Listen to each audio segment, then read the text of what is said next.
and give her a compliment. After some hesitation, he does it. Can you help me find a perfume or something? I'm looking for some.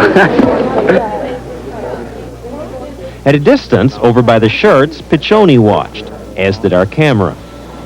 What does this stuff smell like? Try it. That's probably a lot. No, that's okay. Part of his instruction is smile and pay her a compliment. That'll make her feel good. If she feels good, she'll be friendlier to you. Well, I like those earrings you got. Where do you? I got those in Contempo. Finally, the hardest assignment of all, approach a woman customer in the supermarket and don't just ask a question. This time, introduce yourself. Are you from around here? Yeah. Oh, 'cause you look really familiar to me. What's your name? Sue. My name's Pete, I guess. Again, the assignment is smile and look her in the eye. Yours doesn't look familiar. Oh. Give it a shot. Those don't look that great, though. These don't look that good. I think he did terrifically, but Peter feels he's failed. Listen to this groan. Still, these experiences are supposed to make it easier next time. Peter is one of several people Dr. Piccioni treats for shyness. His other patients, he says, are much more shy. Your other patients just cannot even go to a clerk and ask a question. Right. What do they do? Just stay home and do nothing? Quite a bit of the time, and feel uncomfortable when they're staying home, because that's the circle of shyness. Another way to break the circle is to join a shyness therapy group. This group meets weekly. They practice conversation by talking about their shyness within the safety of the group. The psychologist who runs the group also gives homework assignments.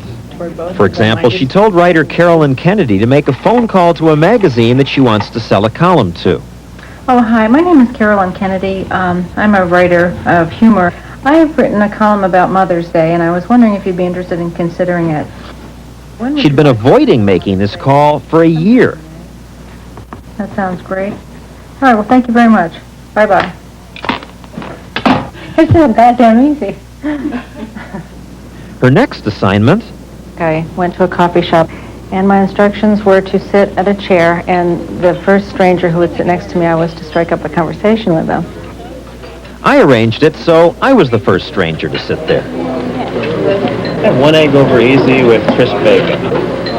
And after a few minutes, she plunged in. What happened to the first section of the Wall Street Journal? Did you lose it somewhere?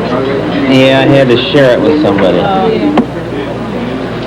This is the best part anyway, I was thinking. Are you here on business or vacation? Actually, I'm with ABC News. Oh, are They're you? using me to I test see. you on Oh, your okay. shyness exercise. You're doing very well.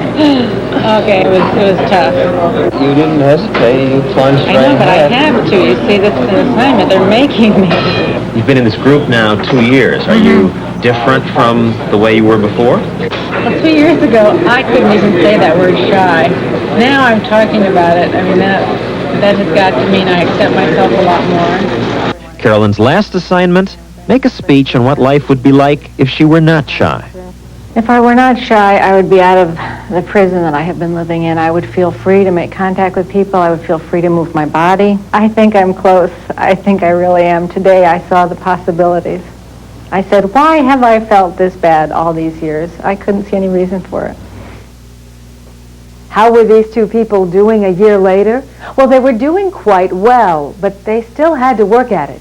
Peter Danielski actually became a salesman, earning his living, if you can believe it, by talking to strangers. I've got an appointment with Tim. Oh, okay, great. Making yourself go out and talk with people and put yourself in a situation where you're going to meet people and stuff instead of avoiding it all the time. And it just gets easier and easier. It wasn't easy in the beginning. Peter says he used to drive around and around in his car until he got up the courage to go in and talk to his customers. Now, he says, he has no trouble at all. With the Scotch Guard. And Carolyn, the writer, has sold many more of her columns to big newspapers since that call we watched her make. It never got easy to call an editor, but I had conversations with editors on the phone, and I didn't die, and it was fun. Carolyn says, thanks to her shyness therapy, she, like Peter, is much more open around people she doesn't know. One sign of her progress shocked her. She hosted a cable television show. Welcome to About Books, Mary Jane. Thanks, Carolyn. It's nice to be here. Nice to have you here. It was so nice. People just came up and said, oh, it was so good, and oh, you did such a good job. And I still have not been able to look at the tape, though. And remember, Peter had said he was so shy that he missed out on dating. Yeah. Now I have a girlfriend and have a relationship. So I feel like I've started going somewhere there. Everything comes down to how you feel about yourself. I like myself a lot more than I did before. It makes all the difference in the world. What the psychologists say is just practice it. Control your fears over and over again until finally they begin to go away.